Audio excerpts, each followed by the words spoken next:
Students, my name is Priyanka. हम पढ़ रहे थे ज्योग्राफी और ज्योग्राफी में आज हमारी थोड़ी लेट, काफी दिनों बाद क्लास है। ओशिनोग्राफी स्टार्ट करने वाले हैं हम। तो ओशिनोग्राफी, ठीक है। ओशिनोग्राफी क्या है? ओशिनोग्राफी सबसे पहले हमने स्टार्ट किया फिजिकल ज्योग्राफी, ठीक है। ये हमारा क्या चल रहा है? Physical geography. तो फिजिकल ज्योग्राफी को हमने कितने पार्ट में बांटा? 3 पार्ट में बांटा। एक हमने पढ़ लिया लिथोस्फीरिक पोर्शन जिसको जियोमॉर्फोलॉजी भी कहते हैं। तो एक हमने फिजिकल ज्योग्राफी में क्या पढ़ा? लिथोस्फीरिक पोर्शन पढ़ा। दूसरा हम फिजिकल ज्योग्राफी में हमने क्या कंप्लीट किया? क्लाइमेटोलॉजी, ठीक है। तो इंडिया के क्लाइमेट को हम कंप्लीट करने की पूरी तरह से नहीं, बट जितना हो पाया तो हमने क्लाइमेटोलॉजी देखा। अब थर्ड हमारा क्या है? ओशिनोग्राफी, जिसमें हम ओशिनोग्राफी, ठीक है। ओशिनोग्राफी में हम क्या पढ़ने वाले हैं? ओशियन का जो स्ट्रक्चर होगा, ओशियन का स्ट्रक्चर, ठीक है, जिसमें हम क्या पढ़ने वाले हैं? ओशियन का स्ट्रक्चर पढ़ने वाले हैं। इसके अलावा टेम्परेचर पढ़ने वाले हैं, ठीक है। टेम्परेचर को इम्पैक्ट करने वाले फैक्टर्स, ठीक है। इसके अलावा सैलिनिटी, ओशनिक करंट्स, ठीक है, oceanic currents, exclusive economic zone, ठीक है। तो चलिए स्टार्ट करते हैं आज स्ट्रक्चर से, ठीक है। मान लीजिए ये कॉन्टिनेंट एरिया है, ये लैंड एरिया है, ठीक है। लैंड तो मान लो हर जगह है, ओशन के अंदर भी है अर्थ हमारी, ठीक है। मान लो ये लैंड एरिया है, कॉन्टिनेंटल एरिया है। तो डायरेक्ट यहाँ पे कोई खड़ा है तो यहां से यहाँ पे आएगा तो ऐसा थोड़ी है सीधे अंदर चला जाएगा। ऐसा होता है क्या? नहीं होता है। ऐसा यहाँ पे खड़ा है और समंदर शुरू हुआ तो सीधे अंदर, जैसे ही पैर रखा तो सीधे अंदर चला गया, ऐसा नहीं होता है। तो कॉन्टिनेंट का, जैसे कॉन्टिनेंट के बाद जब ओशियन स्टार्ट होता है तो उसका एक पर्टिकुलर स्ट्रक्चर होता है। उसी स्ट्रक्चर को आज हम समझने वाले हैं, ठीक है। तो मान लीजिए ये क्या है? कुछ इस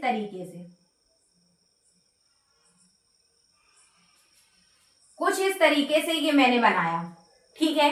अब इनके अलग अलग नाम है। ये मान लो बीच का एरिया है, बीचेस, ठीक है। बीच मतलब मिडिल नहीं, बीच जो समंदर के किनारे बीच होता है, ठीक है।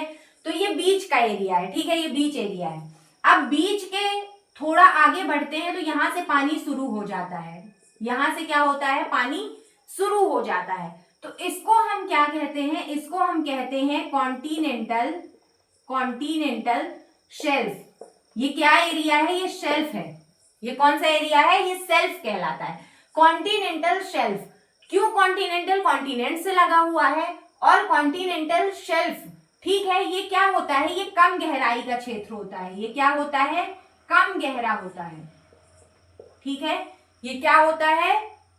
कम गहरा होता है। और कम गहराई के लिए, जैसे अब अगर आप वर्ल्ड मैप देखेंगे तो वर्ल्ड मैप में जो वाटर बॉडी है वो कहीं पे लाइट ब्लू कलर से दर्शाई जाती है, और जहां पे गहराई ज्यादा होती है वहां पे डार्क ब्लू कलर से दर्शाई जाती है। तो जहां पे लाइट ब्लू कलर है, जैसे अगर कोई कॉन्टिनेंट है तो कॉन्टिनेंट के ईस्ट या वेस्ट साइड में कहीं पे आपको लाइट ब्लू कलर मिलेगा। तो इसको भी समझते हैं, जो ये कम गहराई होती है इसके लिए लाइट ब्लू कलर, ठीक है। कौन सा कलर यूज होता है? लाइट ब्लू कलर यूज होता है। कॉन्टिनेंटल शेल्फ जो है कॉन्टिनेंट से लगा हुआ एरिया होता है, ठीक है। कॉन्टिनेंटल शेल्फ जो होता है वो कम गहरा होता है। इसकी विड्थ मतलब इसकी चौड़ाई डिपेंड करती है किस पे? टोपोग्राफी पे। इसकी चौड़ाई किस पे डिपेंड करती है? टोपोग्राफी पे। टोपोग्राफी मतलब मान लीजिए ये कॉन्टिनेंट है, ठीक है, ये कॉन्टिनेंट है, यहां पे क्या है? माउंटेन्स है। यहां पे क्या है? माउंटेन्स है। तो यहां से समंदर स्टार्ट हुआ है, तो यहाँ पे जो शेल्फ की चौड़ाई होगी वो कम होगी। क्यों? क्योंकि समंदर के ठीक किनारे क्या है?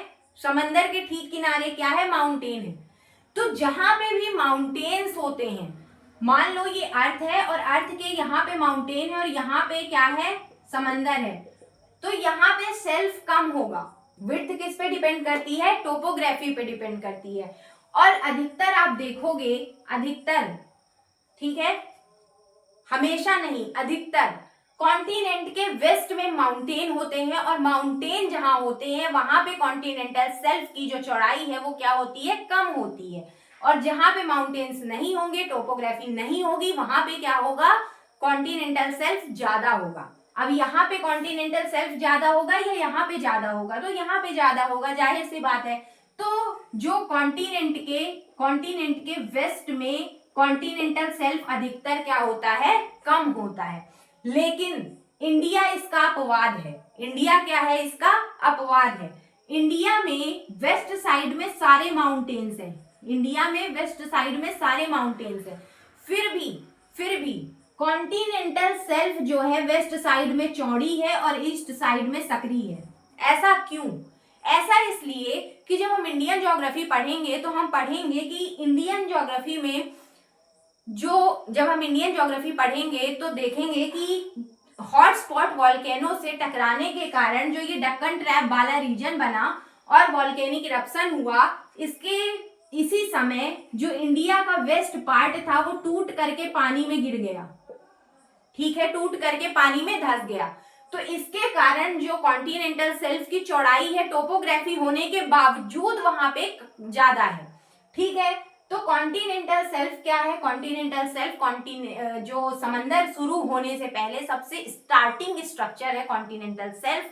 कॉन्टिनेंटल शेल्फ जो होता है वो कम गहरा एरिया होता है, लाइट ब्लू कलर से इसको दर्शाते हैं, ठीक है। इसके अलावा जो विड्थ होती है इसकी टोपोग्राफी पर डिपेंड करती है।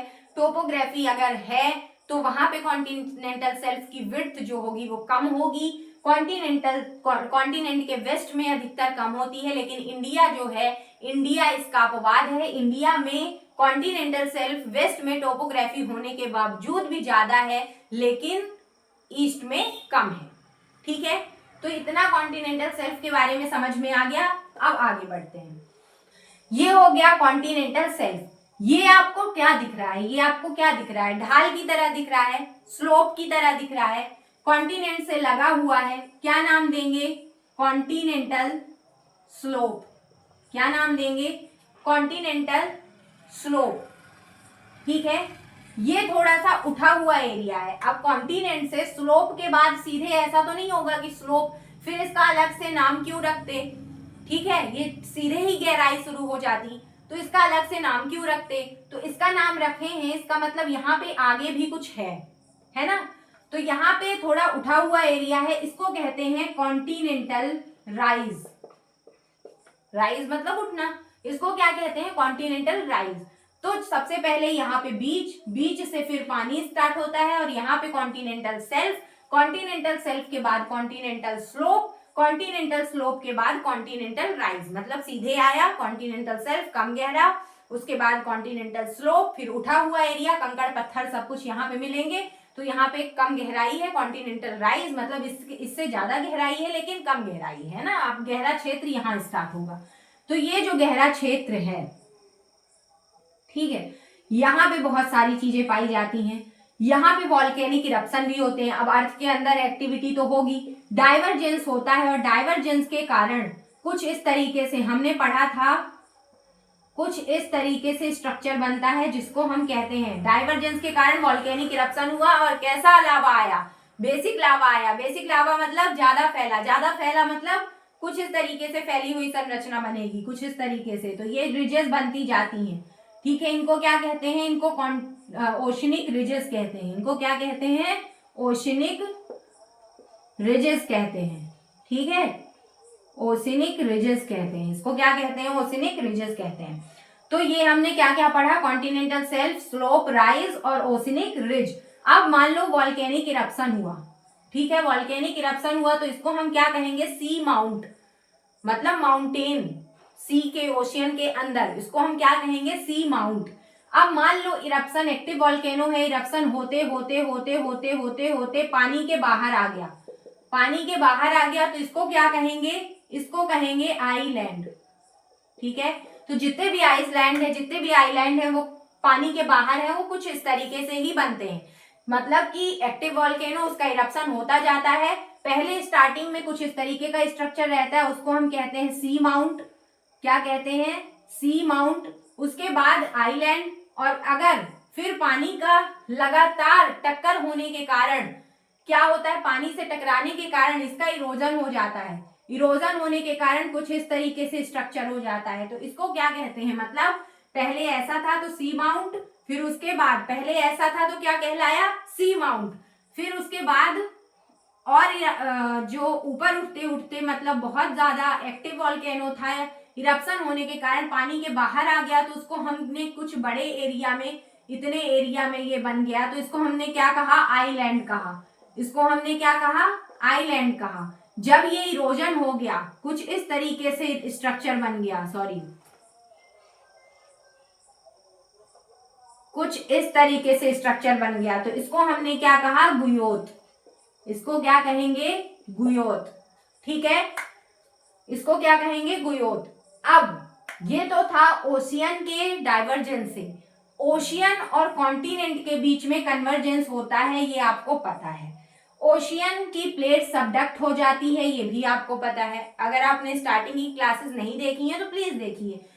इस ओशियन का सबडक्शन होता है, ये भी आपको पता है। जब ओशियन की प्लेट कॉन्टिनेंट के प्लेट के नीचे सबडक्ट हो जाती है तो यहाँ पे कुछ गड्ढा टाइप में बन जाता है, यहाँ पे गड्ढा बन जाता है। एक बार फिर से समझते हैं, ये ओशियन की प्लेट है, ये कॉन्टिनेंट की प्लेट है।